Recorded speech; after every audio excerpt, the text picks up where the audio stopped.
Welcome to the Explainer. Sometimes a single number can tell a huge story. Today, we're diving into a high-stakes trade standoff that could completely shake up commerce in Southeast Asia. And yeah, it all kicks off with one very big number. So, imagine this. A potential 36% tariff hanging over literally everything coming from Thailand into the US. That's a huge deal. But as we're about to unpack, the real story here, it's way more complicated than just a simple trade dispute. There's something else going on. All right, so how do we even get to this point? Well, it all started back in April of 2025. The White House declared a national emergency. But here's the twist. It wasn't for a military threat or anything like that. It was over the country's trade deficit. And that one move, that single act, kicked off a complete reshaping of America's approach to global trade. And if you want to understand the thinking behind all this, you just need to look at this one quote. The White House said, "Access to the American market is a privilege, not a right." Wow, that really tells you everything, doesn't it? The whole strategy is built on this idea of reciprocity. The message is loud and clear, and it's a really assertive tone that basically set the stage for all the tough negotiations that were about to come. And once that announcement was made, things started moving incredibly fast. I mean, check out this timeline. April 2nd, the emergency gets declared. Just 3 days later, boom, a 10% baseline tariff hits pretty much every country. A few days after that, on April 9th, even higher, country-specific tariffs are announced, though they were paused for a bit to give countries a chance to negotiate. But it all leads to this massive, critical deadline, August 1st. And the administration has been very clear. This date is firm, no more extension. So, this new policy put a lot of countries on notice, right? But for some, the stakes were much, much higher. And few faced a potential outcome as severe as Thailand. 36%. Let that sink in for a second. 36. That's the default tariff rate that will slap onto all Thai goods coming into the US if a deal isn't reached by that August 1st deadline.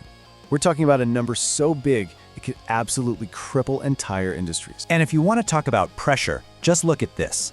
While Thailand is staring down the barrel of that 36% rate, its neighbors in the region, well, they've already cut their deals. Vietnam managed to get a 20% rate. The Philippines got 19%. This puts Thailand in a really, really tough spot. The pressure at the negotiating table is immense. So, understandably, the goal for Thai negotiators is to get their rate down into that same ballpark, right? Somewhere around 19 to 20%, just like their regional partners. But they've also drawn a very clear line in the sand on one thing. They've flat out rejected any deal that involves zero tariffs across the board. They're arguing it's absolutely essential to protect their own domestic agriculture. Okay, so you might be thinking this is all just a really tense, high-stakes economic negotiation. But right here is where the story takes a major turn. It turns out these tariffs aren't just about trade deficits and balancing the books. Nope, they've become a tool for something else, something much bigger. Because you see, the official reason is the trade deficit.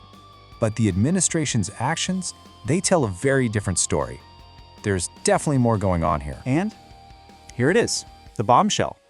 The US administration came right out and explicitly linked the tariff deal to the ongoing military conflict at the border between Thailand and Cambodia. Some sources are even calling that initial 36% rate punitive, a punishment directly tied to these geopolitical issues. All of a sudden, this isn't about trade anymore. Trade policy has become a lever for foreign policy, a way to use economic muscle to try and influence what's happening on the ground. So, with that huge geopolitical piece of the puzzle in place, let's switch gears for a second and talk about the practical side of this. What does this mean for businesses right now? Because that August 1st deadline is coming up fast. And there's one critical customs rule that everyone, and I mean everyone, needs to understand. Okay, this is super important. It does not matter when a container ship leaves a port in Thailand. What matters is the exact date the goods are officially declared to US Customs to be released into the country. It's called the entered for consumption date. And that date, right there, is the only thing that determines if you pay the old, lower tariff or the new, much higher one. So just think about what that really means. A shipment could be literally in the middle of the Pacific Ocean on August 1st. It's going to get hit with the new tariff. A ship could arrive in a US port before August 1st, but if it gets held up in customs for even a day, it still gets hit with the new tariff. The administration has been crystal clear on this. There is no grace period for goods that are already in transit.